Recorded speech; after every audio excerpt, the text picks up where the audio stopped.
selamat datang di channel ini. Kembali lagi bersama gue Nora di Alamak.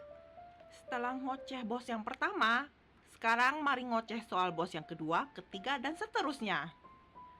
Sedikit tentang gue bagi pemirsa yang baru. Nama gue Nora.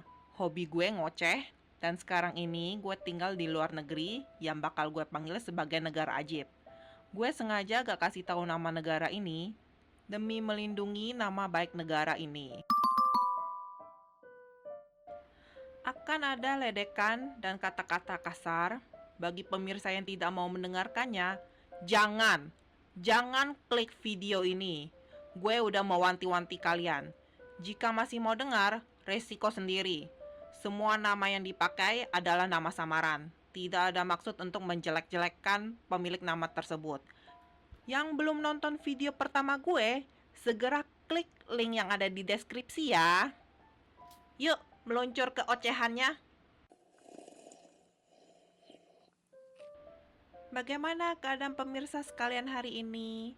Semoga gak stres waktu bekerja ya.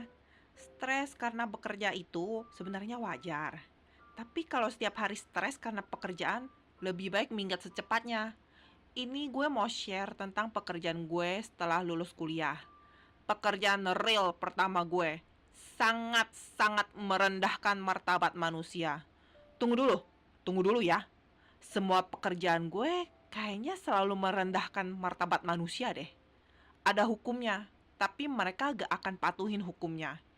Jadi, kita sebagai orang-orang yang berada di bawah ini selalu digencat sama bos-bos yang gak tahu aturan ini. Sekilas info dulu nih. Di negara tempat gue yang bekerja sekarang ini, kalau kerja lembur, bos itu harus di garis bawah dan ditebelin, terus digedein, itu harusnya sampai maksimum. Harus kasih gaji. Lembur itu harus kasih gaji. Tapi karena hukum di sini kayak merpati, bukan cuma dari warnanya doang yang abu-abu, tapi saking lunaknya sampai kayak air juga. Hukum di sini selalu berada di area abu-abu.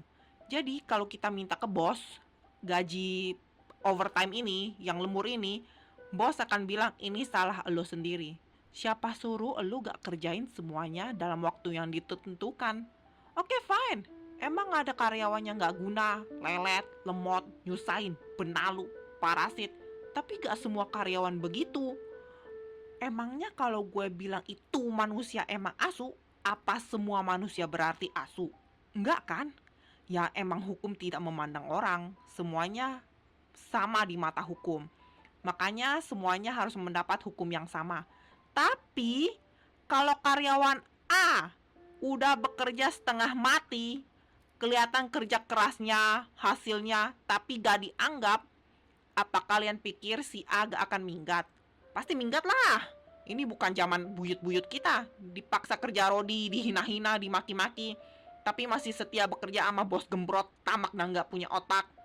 Dan semua ini terjadi di negara antah berantah ini. Negara yang akan gue sebut sebagai negara ajib mulai dari video sekarang ini. Nama negara gak akan gue publish, karena gue emang gak mau menyinggung siapapun yang cinta sama negara ini. Sekarang ini di negara ajib udah gak banyak beranak. Anak muda semakin menipis, yang tua-tua makin banyak. Banyak sekolah dan universitas yang tutup. Alasannya? Ya karena udah gak ada anak muda.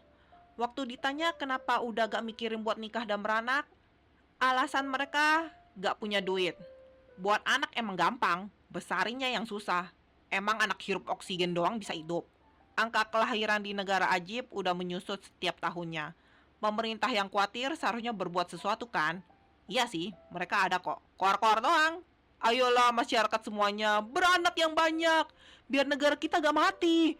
Kita bagiin 1,5 juta per bayi. Didengar gak? Ya enggak lah. Emangnya 1,5 juta bisa buat apaan? Pampers bayi tiap bulan aja udah lebih. Mungkin gak pernah beli soalnya. Belum lagi susu, baju musim panas, baju musim dingin, segala macam tete bengek. Itu udah lebih dari 1,5 juta bro. Apalagi kalau kedua orang tuanya punya pekerjaan, suruh nenek yang jaga. Nanti waktu dewasa jadi anak nenek, gak mau pulang ke tempat orang tua gimana? Salahin nenek yang terlalu manjain cucu. Nenek udah tua, udah gak punya tenaga lagi buat urusin anak kecil yang punya energi tuh kayak kereta api ekspres. Supaya cucu diam, nenek pasti nurutin dong setiap keinginannya. Kecuali si nenek itu Hulk ya atau Iron Woman. Jadi tambah biaya lagi, biaya babysitter. Dan gue yakin ini yang paling mahal. Cuti hamil di sini juga cuma 2 bulan. Anak masih orok, masih merah. Emak udah harus pergi meninggalkan dia ke babysitter. Kalau nggak balik kerja, dipecat. Gak kerja, gak ada duit. Gak ada duit, bayi makan apa? Masa depannya nanti gimana? Gak perlu sekolah. Zaman sekarang, buat lihat HP, yang menjadi suatu kenikmatan duniawi pun harus ngerti cara baca. Tapi, kalau emak kerja, kerjanya mungkin dari jam 9 sampai jam 6. Itu pun belum ditambah sama waktu perjalanan pulang pergi, macet dan lembur. Bokap, halah, sama aja lah. Bahkan mungkin lemburnya lebih parah daripada si emak. Side note ya, sebelum head comment di kolom video ini, gue gak pro atau kontra soal child free. Terserah individu itu sendiri. Pilihannya pilihan mereka, duit ya duit mereka, badan ya badan mereka, hidup ya hidup mereka. Gak perlu kepo. Kita sendiri aja belum tentu bagus. Gue cuma menyampaikan apa yang gue lihat di negara ajib ini. Kenapa gue kasih tahu ini semua? Karena gue mau kasih tahu tentang pengalaman pekerjaan real pertama gue ini.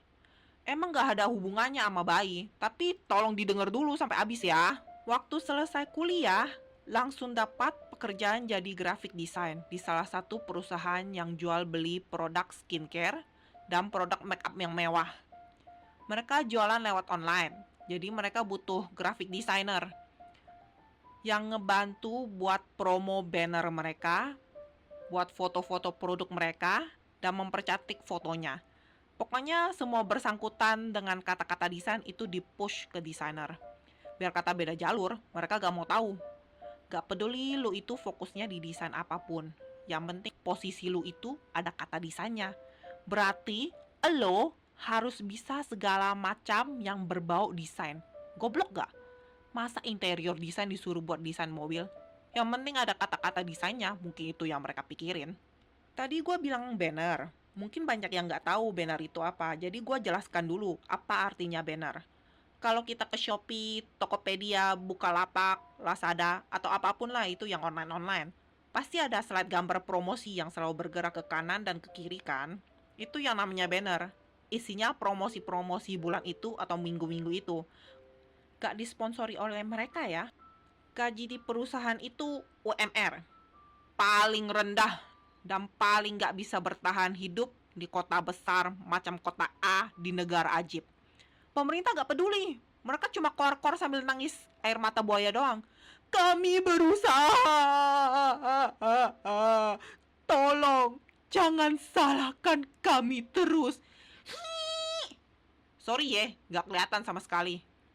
Yang ada bahan pokok dan bahan pangan naik terus. Hampir tiap 3-6 bulannya. Cuma gaji doang yang mati kutu. Gue yakin semua negara sekarang juga begitu. Namanya juga resesi dunia. Semua negara yang ada di dunia ini pasti kena.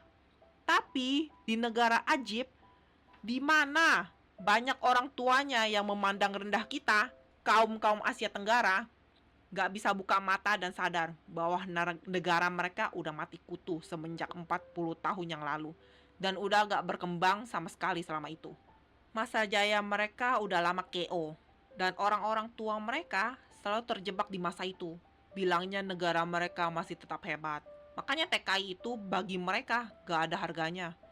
GDP per kapita mereka memang lebih banyak daripada Indonesia. Tapi yang dapat GDP itu semuanya big boss. Rakyat jelata macam kita ini, mana mungkin sih dapat GDP berjibun? Satu lagi, orang tua di negara ini saking denialnya, bilang anak muda zaman sekarang gak mau beranak lagi karena ikutin barat-barat. Makanya di masa depan mereka membutuhkan orang-orang negara Asia Tenggara buat beranak buat mereka. Anjrot! Lu kira gue kebo yang tugasnya beranak mulu? teman-teman cewek-cewek gue yang asli dari negara ajib ini, mereka aja ogah sama cowok mereka yang tulang lunak. Masa lo dorong kita-kita? Lo kira kita-kita gak punya martabat? Apa-apaan lo? Lo kira karena gue dari Asia Tenggara, gue gak boleh child free gitu? Kalau gue disuruh kawin di negara ini, gue juga bakal child free. Kasian tuh anak, baru lahir, gak dapat cinta dari orang tua karena sibuk kerja. Emang sih, orang tua kerja buat masa depan anak.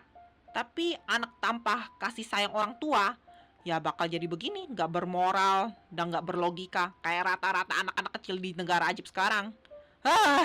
Sorry. Topiknya jadi melebar. Maaf ya. Tapi kalau mau tahu soal negara ini lebih lanjut, mungkin akan dibuat video khusus di lain hari. Balik ke perusahaan terkutuk itu. Jadi ditawarin gaji UMR. Tapi gue minta lebih dari UMR. Bosnya koar-koar bilangnya, kamu baru lulus. So, baru lulus gue gak boleh dapat gaji yang lebih memadai. Biar kata dia koar-koar, tapi masih tetap aja mau pakai gue. Cuma kesepakatannya 3 bulan awal itu cuma bisa dapat UMR. Di sini ada kebiasaan merpati. 3 bulan masa percobaan. Bullshit banget sih. Padahal di hukumnya itu gak ada tuh yang namanya masa percobaan. Ngerti sih, kenapa harus ada masa percobaan. Soalnya ada orang yang suka gembar-gembor, bilang mereka sehebat dewa. Tapi kenyataannya, ya udah tau lah. Waktu itu sih masih polos, masih bego. Apalagi kantor dekat kosan. Naik sepeda aja udah nyampe.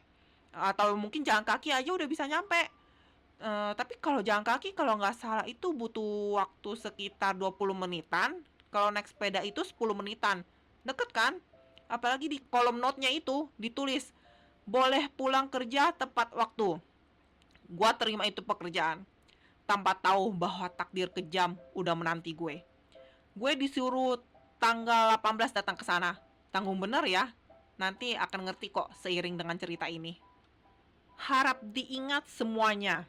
Kalau lihat ada tulisan boleh pulang kerja tepat waktu, berarti bohong, bullshit dan red flag. Jangan percaya amat tuh tulisan. Gak berasa aneh apa? Kenapa harus tulis begitu? Emang udah harusnya kan kantor memperbolehkan karyawan buat pulang kerja tepat waktunya. Kalau mau suruh karyawan lembur, bayar oi. Kerja dari Senin sampai Jumat dari jam 9 sampai jam 6 udah cukup. Malah udah terlalu banyak menurut gue. Hari pertama di sana no feeling. Ya begitu-begitu aja. Perkenalan kepada semua karyawan-karyawan di sana, lingkungan kerja dan lain-lain. Di samping gue duduk seorang cewek judes. Kita sebut aja Ellen. 99% yang kerja di situ itu cewek. Cuma ada satu cowok yang juga desainer. Jadi desainer itu ada 3 biji.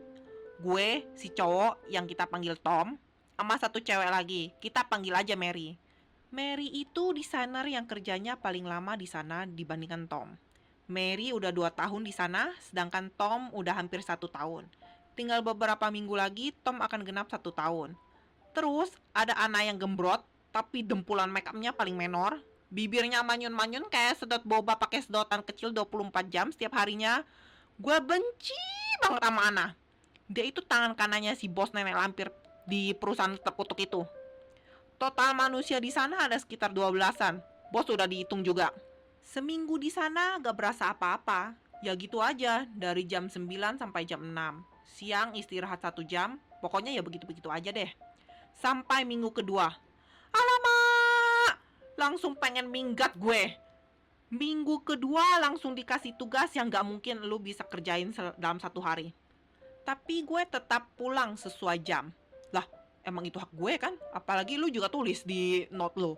Terus gak lama gue disentil sama si Judas Allen. Dia bilang, kok belum selesai? Udah butuh nih desainnya. Kampret. Sebelum lu kasih tugas, lu seharusnya bilang kapan ini udah harus selesai. Dan gue gak mungkin bisa selesaiin tugas itu semuanya dalam 1 hari. Dari situ gue udah merasa mumet banget. Dan lama-lama gue baru ngerti bahwa mereka emang sengaja kasih tugas yang banyak biar lo gak bisa pulang sesuai jam yang ditentukan. Selain si nenek lampir, Tom, Mary, gue, sama satu sekretaris si nenek lampir yang gue bakal panggil Maggie, semuanya itu sales dalam negeri. Mereka gak jualan di luar negeri karena emang fokusnya cuma di dalam negeri. Si Ana bukan cuma kepala sales, tapi juga kepala desainer. Jadi dia itu sebenarnya wakilnya si nenek lampir. Ah, hampir lupa. Di sana juga ada TKI. Kita sebut aja ya namanya Nurma. Nurma kasihan. Dia gak terlalu ngerti bahasa negara ajib. Karena ini dia selalu diomelin sama si nenek lampir, padahal dia gak salah. Tapi demi keluarga dia milih untuk di-abuse oleh si nenek lampir ini. Sebenarnya, TKI di negara ajib gak boleh kerja di kantor. Dia cuma boleh jagain orang tua atau emang yang membutuhkan. Misalnya anak kecil yang jantungnya gak bagus, tapi harus selalu ada orang di sampingnya buat ngawasin dia. Tapi karena kedua orang tua anak kecil itu mungkin harus kerja dari pagi hingga malam, gak ada yang jagain terus si anak, sehingga mereka harus nyewa TKI. Atau mungkin TKI juga bisa kerja di pabrik, kalau emang pabrik itu ada daftar pengen pakai TKI. Tapi TKI gak boleh kerja di kantor buat sapu-sapu, bersihin kantor, bantu packing, itu gak boleh. Si majikan bisa didenda. Dan TKI-nya bakal dicabut dan dicariin pekerjaan baru. Nurma didaftarin buat jagain orang tua. Tapi ternyata si nenek lampir sengaja mau TKI buat kerja di kantornya itu. Kalau gue laporin, si nenek lampir ini bisa kena denda. Tapi Nurma takut kalau dicabut dari nenek lampir. Kalau dicabut dia jadi gak ada kerjaan lagi. Kalau gak ada kerjaan, dia bakal dipulangkan ke Indonesia lagi. Karena gue juga gak mau Nurma sampai begini, gak dapat kerjaan, gue gak laporin masalah ini. Walaupun gue pengen banget laporin. Gue gak mau sampai Nurma jadi stres karena keegoisan gue sendiri. Walaupun dia gak happy di sana, setidaknya dia masih bisa bertahan. Menurut dia, kasih sayang ibu dan istri emang sepanjang masa. Gak peduli betapa gak bahagianya dia. Asal dia bisa kirimin duit buat keluarganya di Indonesia, dia rela mati-matian hingga titik darah penghabisan. Best wishes ya Nurma ya. Semoga kamu cepat-cepat bisa balik ke Indonesia terus bersenang-senang lagi dengan keluarga-keluargamu. Balik ke topik. Sales di kantor terkutuk ini merasa diri mereka bak dewa. Mereka selalu babu-babuin kita yang dari desain. Masa gue disuruh listing produk ke net? Itu pekerjaan siapa? Dan gue lihat yang mereka lakukan tiap harinya cuma klik-klik mouse gak jelas, baca-baca berita, ngobrol-ngobrol, telepon-telepon, ketawa-ketiwi gak jelas. Pokoknya mereka ngaso lah selama kerja. Gak kayak yang desain. Gue gak punya teman di sana selain Nurma. Dua desainer yang lainnya juga gak ngobrol sama gue. Jadi gue merasa kesepian di sana.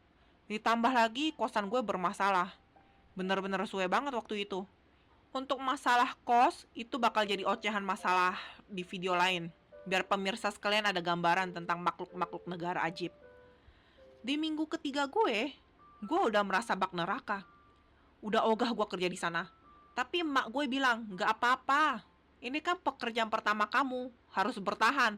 Lihat bapakmu, kerja dari muda sampai sekarang gak pindah-pindah kerja.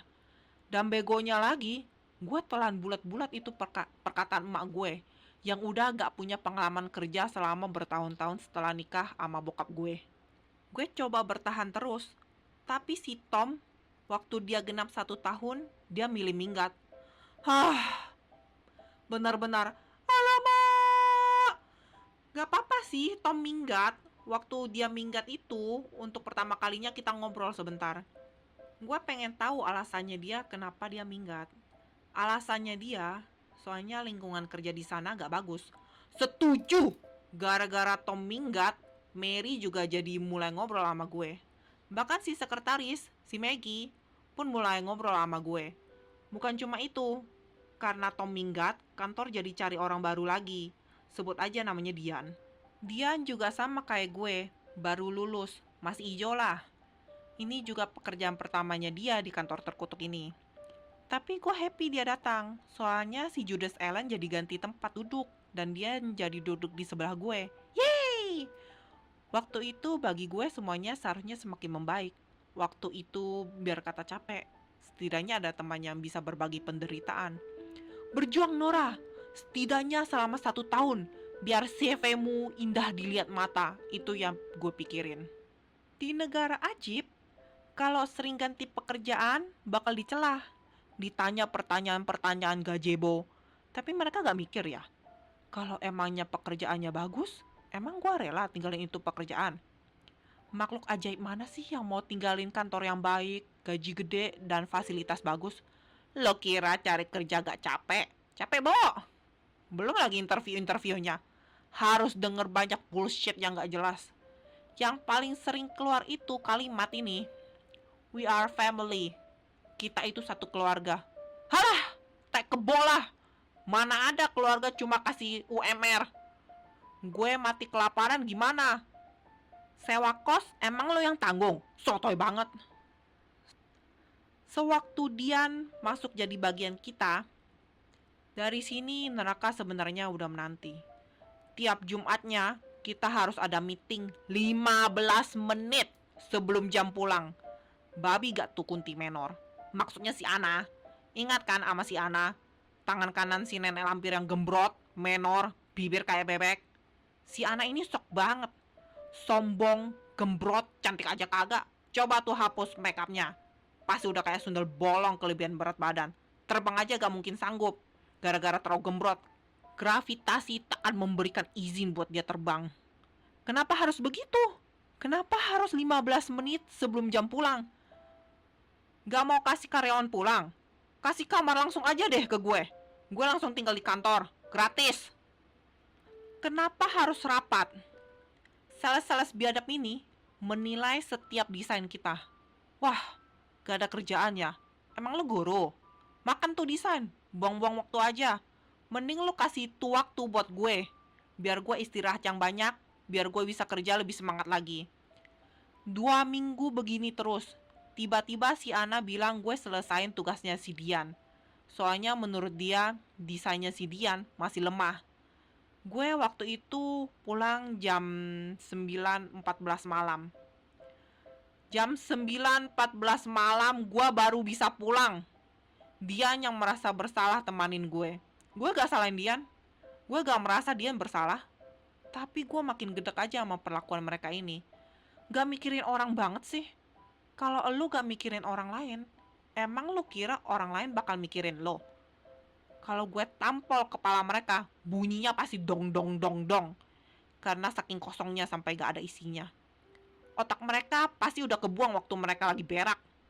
Jadi susah ngomong sama makhluk yang gak punya logika. Karyawan juga butuh kesenangan. Robot aja waktu istirahatnya waktu butuh ngisi baterai. Waktu udah hampir masuk ke 2 bulan gue kerja di sana, si Ana cari masalah terus sama gue. Ada satu brand bermerek mahal, gak bisa disebut namanya. Pokoknya parfum mahal banget. Gaji 2 bulan pun gak akan mampu beli. Gue dapat tugas desain banner itu. Gue ketemu file logo merek itu secara gratis dan gak ada hak cipta. Gue pakai dong tuh logo. Terus tiba-tiba gue diomelin sama si gembrot biadab. Bilangnya ada hak cipta bla bla bla bla bla. Gue bilang, gue cari itu logo ditulis gak ada hak cipta. Cuma pakai bahasa Inggris. Emang negara tolol. Inggris di bawah standar tapi sok paling bule. Si gembrot langsung bilang, mana? Gak ada. Gue tunjukin itu bahasa Inggrisnya. Pengen gue cocol tuh monitor ke mulut pantat ayamnya dia. Kalau emang gak bisa bahasa Inggris, minimal pakai Google Translate blog. Tensi darah gue naik inget masa lalu yang suram. Padahal dulunya gue juga pakai itu file. Dia nggak pernah cari masalah tuh sama gue. Nggak tahu tuh kenapa tiba-tiba dia cari masalah sama gue. Gila agak tuh orang. Apalagi waktu gue hampir 3 bulan di sana, gue tiba-tiba dipanggil lagi sama si gembrot. Waktu udah jam pulang gue. Gue kira kalau si gembrot menor ini mau ngocehin gue yang aneh-aneh lagi. Gue bakal langsung minggat. Tapi ternyata si gembrot dapat titah dari si nenek lampir. Hanya karena gaji gue bukan UMR, mereka suruh gue jadi small manager. Tugasnya apa? Jujur gue udah lupa. Soalnya hati gue udah diisi oleh kedengkian sama makhluk-makhluk pelit ini. Udah kerjaan gue berjibun, Malah ditambah lagi hanya karena gue minta upah yang manusiawi. Engkong lo sapi melayang. Si Ana juga bilang, kami para sales sudah sangat sibuk. Gue cuma senyum-senyum doang. Tapi dalam hati gue udah penuh kata-kata makian. Lo kira gue buta? Sibuk apaan? Nyebokin pantat sampai berdarah-darah. Rapatnya sih berlangsung damai ya. Biar kata hati udah berapi sampai kebakaran jenggot. Waktu gue udah siap-siap mau pulang, dia ternyata nungguin gue di depan gerbang. Soalnya dia khawatir sama gue. Gue bilang ke dia gak ada masalah kok. Cuma kerjaan gue nambah. Terharu loh. Dian sampai begitunya. Dan jujur, ini menjadi semangat baru bagi gue. Ini juga sebagai penyejuk hati gue yang udah kebakaran jenggot. Dalam hati gue bilang, pasti akan lebih baik lagi. All is well. Ironisnya, saat gue masuk hampir bulan ketiga gue, Dian dipecat. Alamak! Alasan dia dipecat karena desainnya jelek dan gak elegan. Sama kayak muka-muka sales dan nenek lampir pelit itu. Dia nangis waktu dia balik ke kursinya. Dan gue juga pengen nangis. Mary dan Maggie juga bantu dia menenangkan diri. Karena hal ini persahabatan gue, Mary dan Maggie semakin kuat. Dan dalam hati gue, semuanya akan all is well. Setidaknya selama 1 tahun. Tapi setelah kepergian Dian, mereka sepakat gak akan cari orang lain lagi. Gue udah makin stres dengernya. Gue juga disuruh ganti kursi lebih dekat dari sales-sales biadab itu. Biar mereka bisa pantau semua pekerjaan gue. Ya juga termasuk monitor-monitor gue. Jadi gue gak bisa lihat Facebook atau apapun. Pokoknya mereka kayak CCTV gitu loh. Waktu gue masuk bulan keempat, gue udah lumayan senang. Soalnya gaji gue setidaknya naik. Masih ingat tanggal berapa gue disuruh masuk ke kantor? Tanggal 18. Kenaikan gaji gue harus ditunda sebulan lagi. Dengan alasan, kamu kan datangnya tanggal 18. Bullshit lah, perhitungan banget sih. Jadi, misalnya Januari 18 gue datang. Harusnya gue Maret 18 genap 3 bulan kan?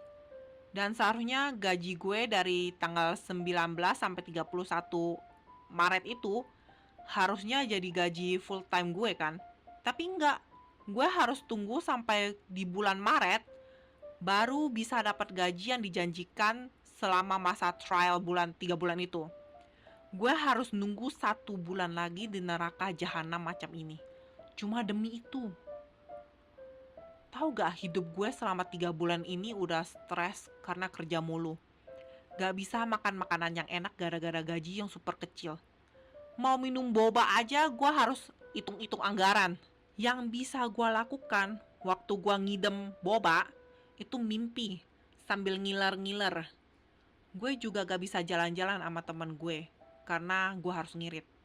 Alamak, stres kerja. Stres kerja sudahlah, telan-telan dulu. Tapi gue bahkan gak bisa senang-senang dengan duit yang gue kumpulkan sendiri. Saking kecilnya tuh gaji. Setiap malam yang gue makan itu cuma roti tawar. Soalnya itu kedua yang paling murah selain Indomie. Tiap makan siang, gue pasti bawa dari rumah. Gue liat mana yang paling murah. Sering kali gue bawa Indomie doang. Gue sarapan, gue gak akan sarapan lagi. Soalnya demi menghemat duit. Emang gak punya otak tuh nenek lampir. Akhirnya, gue menetapkan hati gue. Selesai libur weekend, hal pertama yang gue lakukan adalah langsung mengundurkan diri. Dengan alasan kartu kerja gue gak keluar-keluar. Karena elo pada nih yang gak peduli sama gue. Jadi gue bakal dideportasi sama pemerintahan lo. Sekilas info ya, kerja di sini harus ada kartu kerja. Dan kartu kerja itu harus keluar dulu, baru boleh kerja. Tapi banyak kantor gak bermoral yang mensuruh kita langsung kerja di sana tanpa kartu kerja. Apa kartu kerja gue terbit? Yes. Tapi lamanya itu loh. Sekitar bulan ketiga akhir gue, tuh surat baru datang. Kali ini bukan salah pemerintahnya. salah nenek lampirnya sama HR-nya yang ogah-ogahan banget bantu gue ngurusin kartu kerja gue. Gue waktu itu layaknya pengemis demi satu kerja doang yang cuma berlaku 1 tahun. Waktu itu si nenek lampir bilang, HR gak ngerti caranya. Kambing menor, lo kira gue ngerti? Otak di mana sih? Gue udah bilang dan emang ada bukti bahwa gue baru lulus kuliah. Gue baru fresh, masih hijau. Kalau gue tahu semuanya, gue sendiri yang kerjain. Gak butuh gue nyembah-nyembah lo, kambing betina murtad. Gue juga gak akan milih buat kerja di sono. Kalau apapun, gue bisa kerjain sendiri. Waktu kartu kerja gue terbit, orang yang nyortir surat itu backingan gue. Dia part-timer. Waktu bulan kedua gue, kita akhirnya ngobrol. Dan kita berbagi cerita betapa bencinya kita-kita di sini. Cuma dia kan part-timer, jadi bebannya gak banyak. Dia pun bertahan sampai dia lulus kuliah, terus cari kerjaan yang lebih baik. Dia bilang ke gue, surat gue udah sampai. Terus diam-diam dia kasih ke gue. Dan gue gak bilang ke mereka bahwa gue udah dapat suratnya. Jadi gue bisa pakai alasan telah dideportasi sama pemerintah mereka buat keluar. Kalau mereka gak lepasin gue, mereka bakal kena denda. Udah mengilegalkan pekerja tanpa surat. Mengilegalkan TKI yang harusnya jaga engkong. Gak kasih uang lembur, dan gue yakin masih banyak hal yang bakal kena denda. Karena emang mereka bidangnya itu penyiksa manusia. Gue gak bilang ke mereka ini, tapi mereka juga pasti takut lah kalau dengar kata-kata pemerintah. Maka habislah penderitaan gue di sana. Lega banget waktu udah bilang ke nenek lampir itu. Tapi dia suruh gue buat tinggal at least 2 minggu buat serah terima tugas ke Mary. Gue malah nawar 1 minggu doang. Soalnya gue udah gak mau di sana terlalu lama. Cuma bisa buat urat darah meledak doang. Alasan yang gue pakai, takutnya nanti pemerintah datang buat cek loh. Langsung takut tuh nenek lampir. 1 minggu itu gue gak ada beban sama sekali. Si gembrot udah gak nyuruh-nyuruh gue lagi kayak nyuruh babu. Jam 6 langsung cabut, oi. Masih mau ngomel, omelin tuh tembok. Gak akan gue denger lagi. Gue udah bebas, bahagianya gue. Mary sama Maggie juga malah memberikan selamat sama gue. Karena mereka juga akan menyusul. Hari terakhir gue di sana, gue pura-pura sedih. Bilang makasih ke setiap orang. Si Ana bilang sosmednya dia. Soalnya dia mau nyuruh gue balik lagi ke kantor waktu semua data-data gue udah clear. Gue iya-iyain aja, tapi dalam hati, siapa juga sih yang mau ke sono lagi? Neraka di bumi! Gue blok kontaknya waktu gue minggat. Orang udah minggat, baru cari cara supaya orang itu tetap di sana. Gue gak merasa mereka akan merasa bersalah atau menyesal. Mungkin bagi mereka ini adalah hal yang wajar. Orang datang dan pergi begitu saja. Coba kalian lebih mikirin orang lain. Kita gak buta kok. Kita bisa lihat betapa ngasonya kalian setiap hari. Kalian lepasin pekerjaan kalian ke tim desain.